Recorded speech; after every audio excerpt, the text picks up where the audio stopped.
ಉದ್ಘಾಟನಾ ಕಾರ್ಯಕ್ರಮಕ್ಕೆ ಆಗಮಿಸಿದ ತಮ್ಮೆಲ್ಲರನ್ನು ನಾನು ಜುವಿಟಾ ಮೆಂಡೋಸ ಆತ್ಮೀಯ ಸ್ವಾಗತವನ್ನು ಕೋರುತ್ತೇನೆ.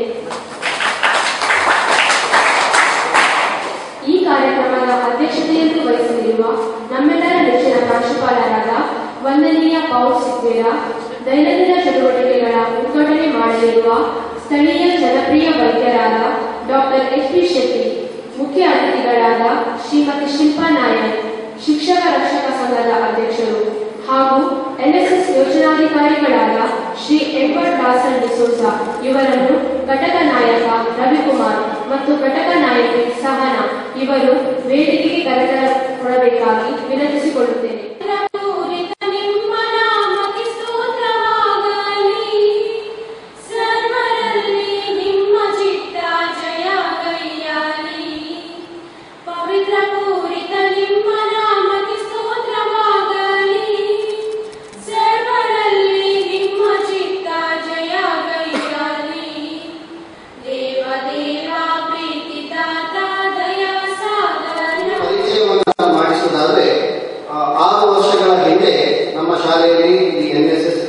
ಪ್ರಾರಂಭಿಸಲ್ಪಟ್ಟಿದ್ದು ಅಂದು ಶ್ರೀ ನವೀನ್ ಕೋರೆಯವರು ಸುಮಾರು 4 ವರ್ಷಗಳ ಕಾಲ ಇದರ ಯೋಜನಾಧಿಕಾರಿಯಾಗಿ ಸೇವೆಯನ್ನು ಸಲ್ಲಿಸಿದ್ದು, ಅದಾದ ನಂತರ ಕಳೆದ 2 ವರ್ಷಗಳಿಂದ ಎನ್ಎಸ್ಎಸ್ ಯೋಜನಾಧಿಕಾರಿಯಾಗಿ ನಾನು ಕೆಲಸ ಮಾಡ್ತಾ ಇದ್ದೇನೆ.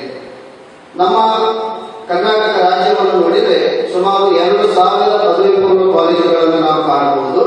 ಇದರಲ್ಲಿ ಕೇವಲ 208 ಪದವಿ ಪೂರ್ವ ಕಾಲೇಜುಗಳಲ್ಲಿ ಮಾತ್ರ ಎನ್ಎಸ್ಎಸ್ ಯೋಜನೆ ಇದೆ. ಹಾಗೆ ಅಂತ ಹೇಳುವಾಗ ಖಂಡಿತವಾಗಿ ನಾವು ಅದೃಷ್ಟಶಾಲಿಗಳು. ಯಾವಾಗ ನಮ್ಮ ಜೊತೆಗಿದ್ದಾರೆ, ಕ್ಯಾಂಪಿನ ಸಂದರ್ಭದಲ್ಲಿ ಅವರು ನಮ್ಮ ಜೊತೆಗಿರ್ತಾರೆ, ಶನಿವಾರ ಮಧ್ಯಾಹ್ನದಲ್ಲೂ ಅವರು ನಮ್ಮ ಜೊತೆಗಿದ್ದಾರೆ. ಹಾಗೆ ನಮ್ಮ ಎಲ್ಲ ಸಹೋದ್ಯೋಗಿಗಳು ಹಲವಾರು ಮಂದಿ ಇವತ್ತಿಗೆ ಇದ್ದಾರೆ, ಹೈಸ್ಕೂಲ್ನವರು ಇದ್ದಾರೆ, PUC ಇದ್ದಾರೆ. ಉಳಿದವರು ಕೆಲವರು ಹಲವಾರು ಬಾರಿ ನಿಂತು ನಮಗೆ ಪ್ರೋತ್ಸಾಹ ಕೊಡ್ತಾರೆ. ಮಾತ್ರವಲ್ಲದೆ ವಾರ್ಷಿಕ ವಿಶೇಷ ಶಿಬಿರದ ಸಂದರ್ಭದಲ್ಲೂ ಅವರು ಬಂದು ನಮಗೆ ಸಹಕಾರವನ್ನು ಕೊಟ್ಟಿದ್ದಾರೆ. ನಮ್ಮ ಶಿಕ್ಷಕೇತರ ವೃಂದದವರು ನಮ್ಮ ಜೊತೆಗಿದ್ದಾರೆ. ಮಾತ್ರವಲ್ಲದೆ ಊರಿನವರು ಮತ್ತು ಹಲವಾರು ಮಂದಿ ದಾನಿಗಳು ಹಲವಾರು ರೂಪದಲ್ಲಿ ಶಿಬಿರದ ಸಂದರ್ಭದಲ್ಲಿ ಮತ್ತು ದೈನಂದಿನ ಚಟುವಟಿಕೆಗಳ ಸಂದರ್ಭದಲ್ಲಿ ವಿದ್ಯಾರ್ಥಿಗಳಿಗೆ ಸಿಹಿ ತಿಂಡಿ, ಉಪಹಾರ ಮತ್ತು ಪ್ರೋತ್ಸಾಹದ ಮಾತುಗಳನ್ನಾಡಿ ಬಹಳಷ್ಟು ಪ್ರೋತ್ಸಾಹವನ್ನು ಕೊಟ್ಟಿದ್ದಾರೆ. ಬಹಳ ಒಳ್ಳೆಯ ಕೆಲಸವನ್ನು ಮಾಡಿದ್ರು ಅಂತೇಳಿ ಹಲವಾರು ಮಂದಿ ಅಧ್ಯಾಪಕರು ನನ್ನತ್ರ ಮಾತ್ರವಲ್ಲದೆ ಪ್ರಾಂಶುಪಾಲರು ಕೂಡ ಡಾಕ್ಟರ್ ಎಚ್.ಪಿ. ಶೆಟ್ಟಿ ಇವರನ್ನು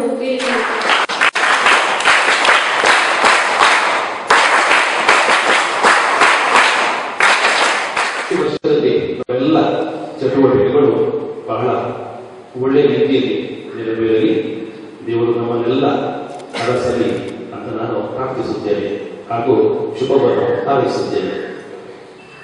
ನಮ್ಮ ಎನ್ಎಸ್ಎಸ್ ಘಟಕದ ಬಗ್ಗೆ ಎಲ್ಲರೂ ಮೆಚ್ಚುಗೆ ವ್ಯಕ್ತಪಡಿಸುತ್ತಾರೆ. ಮೆಚ್ಚುಗೆ ವ್ಯಕ್ತಪಡಿಸಬೇಕಾದ್ರೆ ಆ ಘಟಕ ಪಡೆದಿದ್ರೆ ಮಾತ್ರ ಮೆಚ್ಚುಗೆ ವ್ಯಕ್ತಪಡಿಸುತ್ತಾರೆ.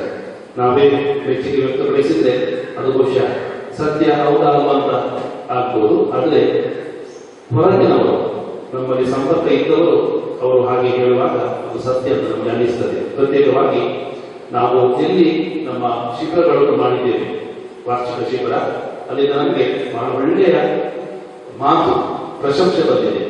ಹಾಗಿರುವಾಗ ನಮ್ಮ ಘಟಕ ನಿಜವಾಗಿಯೂ ಒಳ್ಳೆಯದಾಗಿದೆ. ಈ ವರ್ಷದಲ್ಲಿ ಸೇರಿದ ವಿದ್ಯಾರ್ಥಿಗಳು ನಮ್ಮ ಭಾಗ್ಯ ಅಂತ ಹೇಳ್ಬೋದು.